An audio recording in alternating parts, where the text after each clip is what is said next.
Okay, welcome back. This is lesson number 2 for halfway of doing last week's Torah portion, but it's really about our relationship with Mashiach, our relationship as the wise version. So again, we do a prayer. Avinu Malkeinu, open our eyes so that we can see the wonders of your Torah. B'Shem Yeshua HaMashiach. Amen. So we go to Numbers chapter 30. It is making vows, okay? So it's very important vows. Let our yes be yes and our no be no, like Mashiach told us. And Moses said to the heads of the tribe of Israel, this is what the Lord commands. When a man makes a vow to Adonai or takes an oath to obligate himself as a pledge, he must not break his word, but must do everything he said. Verse 3, very important. This context is us. When a young woman still living in a father's household makes a vow to Adonai or obligates herself to be a pledge, and her father hears that about this vow or pledge, he must say nothing to her, then all her vows and every pledge which she obligated herself will stand. So we all know that we made a vow to follow Mashiach. Okay, we won't deny him. We're following him with all our heart, and we're trying to understand the time and the season when our beloved will come back. And isn't that the reason why we study Torah? Now, did you know that in Israel, the legal contract that is signed at the betrothal ceremony is not called the Ketubah, okay? But it is called the Shitre Erusin. When a man went to the bride's father to ask for his bride, he took money, he took a skin of wine and this Shitre Erusin contract with him, okay, before he enters the Chuppah. So this is the contract that has 7 seals in Revelation that the Lamb was able to open. You have to go back to Revelation, look for the 7 seals and say who is worthy to open, and they wept because no one was able to open it, and the Lamb came up and opened this little seal because that's his, that's us within there to him, if you can understand what I'm trying to say. So money is the price sold. I'm skipping ahead. So money is the price that is sold. Skin of wine is the word became flesh and tabernacle among us. Okay, and the Shitre Erusin is the Torah, the contract, the brit, the covenant. Okay. If the father agreed to the bride's price, he accepted the money and kept it in holding for his daughter in case of a divorce. The groom poured a cup of wine for the bride, and if she drank it, it signified that she agreed to his proposal in front of all the witnesses. They were legally and officially betrothed. Okay. After the wine had been drunk, the man made the statement that he would go to his father's house and prepare a place for her. This place is known as the Chadar chamber, sometimes referred to as the Chuppah, or the honeymoon bed. From that time that the Shitre Erusin was ratified, the young woman was consecrated, Kiddushin, set apart to her future husband or her husband. And she has been bought with a price. So we can see the 3 items there, all right, when he declared it, okay. So in 1 Corinthians it says that you were bought at a price, therefore honor Hashem with your body. You were bought at a price, do not become slaves of men. What the bride does then, what we do then, is we must spend our time preparing to live as a wife and a mother in Israel. We from Vietnam, a Christian, we spend our time now trying to understand who this Jewish Mashiach is. He comes from the tribe of Judah, and we understand how to please him. All right, this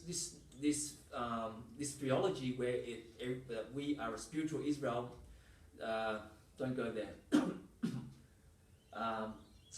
Meanwhile, the young man, the groom returns to his father's home, and the Chadar goes under construction. The young Israelite bridegroom would make the following speech as he would leave his bride to be. In my father's house there are many rooms. If it were not so, I would not have told you. I'm going to there to prepare a place for you. And if I go and prepare a place for you, I will come back and take you to be with me, so that you also may be where I am. Now, this lesson is in the context of a Jewish wedding, a Jewish ceremony, okay? But you must understand the shadow picture that's actually going on and how Yeshua fulfilled this. He had to fulfill this. The young man, if asked when the day of his wedding will be, he replies, "No one knows except my father." In Israel, the father has to be satisfied that every preparation has to be made by his son before he gave his permission to go and get the bride. The groom secures two close friends to assist him in securing his bride, and during the actual ceremony, these two are known as the friends of the bridegroom. They function as the two witnesses required for a Jewish wedding. One of them was to assist the bride and to lead her to the ceremony, while the other was stationed with the groom. Now, I think the first witness is Moshe, because he's the one that's leading the bride, us, back to the Torah. You see? He's leading us back to love Mashiach, to love Christ. And the other one, for me anyway, it's Eliyahu, and his job is to stay with the groom, or Eliyahu or Enoch. And he performed a specific task when the couple retired into the Chadar after the ceremony. When a couple gets married under the Chuppah, the husband proclaims to his wife, "Hari at mechudesh li," behold, you are betrothed to me.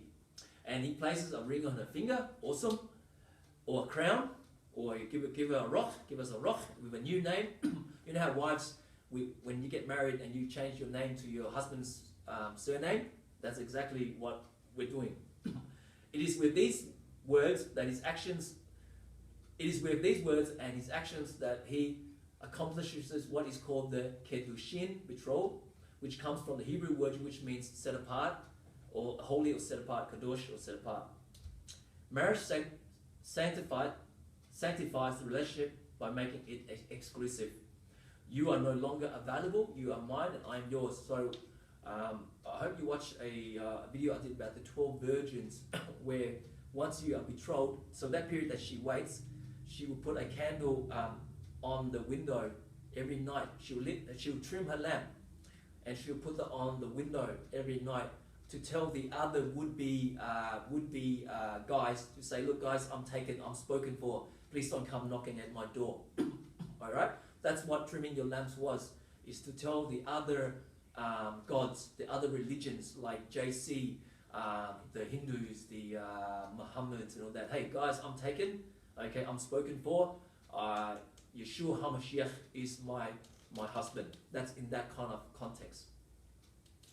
During the ceremony known as the Kiddushin, a second contract was brought forth called the Ketubah. This marriage contract was witnessed by friends of the bridegroom and turned over to the parents of the bride. It contained the promises that the groom pledged to his wife. Isn't that amazing? So our pledge really is the pledge to keep Torah. At Mount Sinai, we sign a brit contract that says, "You are Hashem, you are God, and we are God's children, and we will do exactly what you say." One of the witnesses was to assist the bride and to lead her to the ceremony, while the other was stationed with the groom. He performed a special task when the couple retired into the Chadar after the ceremony. On Shabbat, now our Jewish people on Shabbat, they would say, we all meet in the Chadar Ochel for dinner and services. That's amazing. They have a dining hall. Okay, the Chadar Ochel is a dining hall, a dining room, the great wedding banquet. It has a gematria of 16. Okay, no, it doesn't have a gematria of 16. There's a resh there. Sorry, that's wrong. I have to do that again. All right. And it can also mean Hadar, which is honor, and honor the king. Okay, now, this is a mystery. The word Hadar and the word Kedar, with no vowel points, the Chet, Dalet, Resh.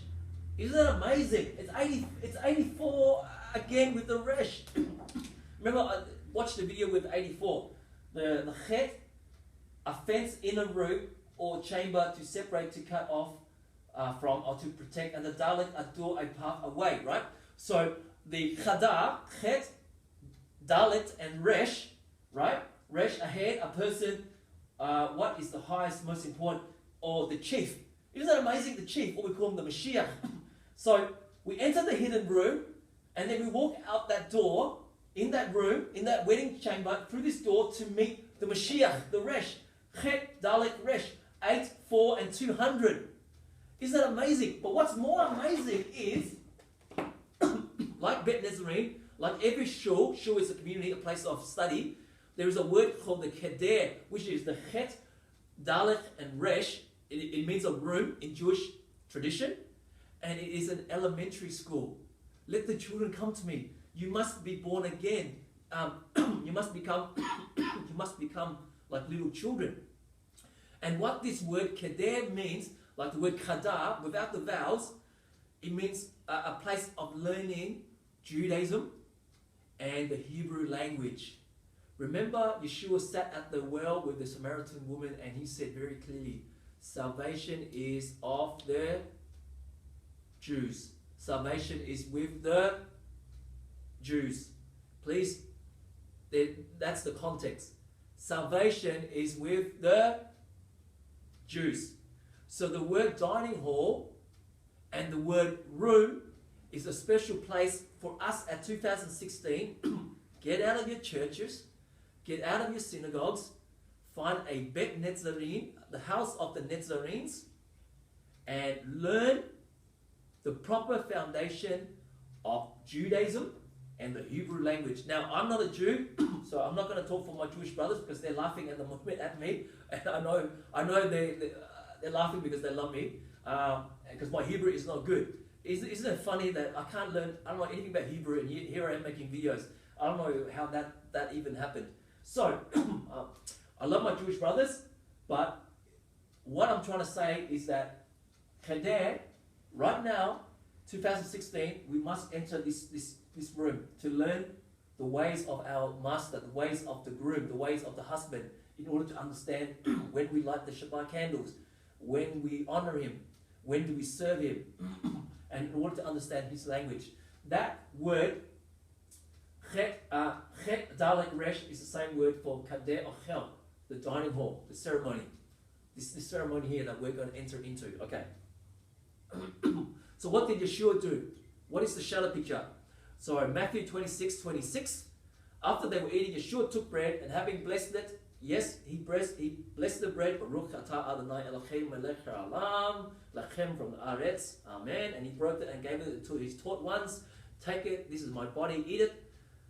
He took up the cup and gave thanks and gave it to them. Drink it, all of you, for this is my blood, that of the renewed covenant, which is shed for many for the forgiveness of guilt.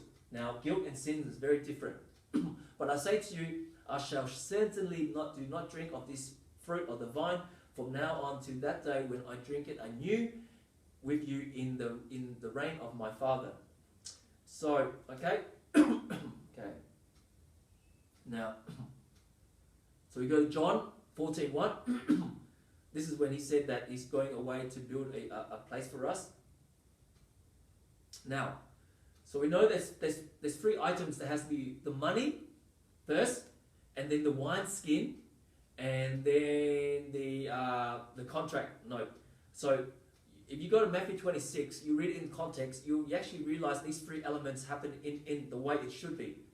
Matthew 26:15, the exchange of money is before the pouring of the wine. And he asked, and Judah, the man from Ishkariot, what are you going to give me if I deliver him over to you? So they counted out for him 30 pieces of silver. So that's the price that was paid for us.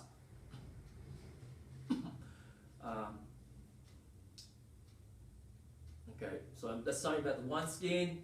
Okay, and then the wineskin. So I'm closing it there. I think I'm finished. Yep, I have. So the context is there. So we were bought at a price before in Matthew 26:15. And then in Matthew 26:17, the Last Supper, he took the bread. Remember, 26. So before that, he took the bread and then he gave the cup. So the money was before the cup, so we can see that picture there. And there was witnesses that said, "Yep, this is the covenant that we'll make with you to enter as the bride to be." and to go into there. Okay, I hope you enjoyed that. And that's amazing. I didn't see that until now. The Chet, the Dalek, again, entering into the private room, going through the door to meet the head, the chief, the Mashiach himself, Kader. Okay, shalom, shalom. Have a wonderful day, and hopefully I will see you all soon. Amen.